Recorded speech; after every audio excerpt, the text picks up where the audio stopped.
أعوذ بالله من الشيطان الرجيم.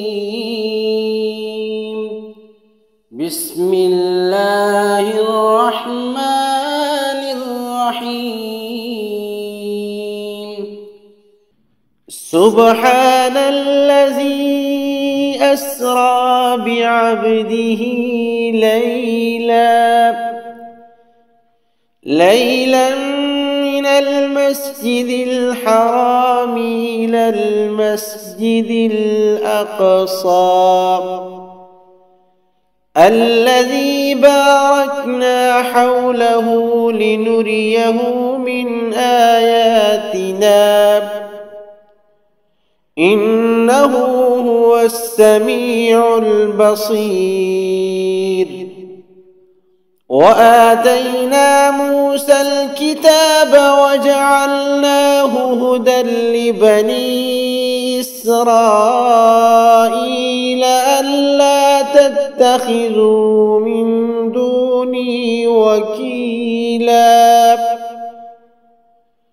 ذرية من حملنا مع نوح إنه كان عبدا شكورا.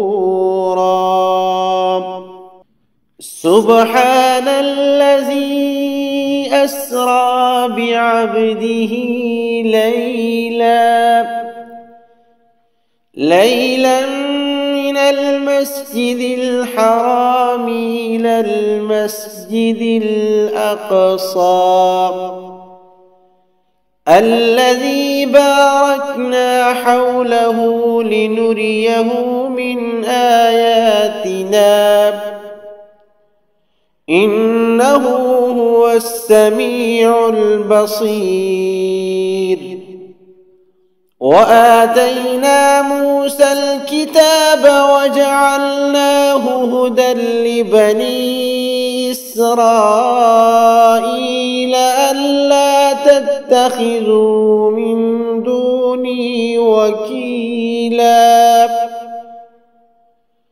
ذرية من حملنا مع نوح إنه كان عبدا شكورا.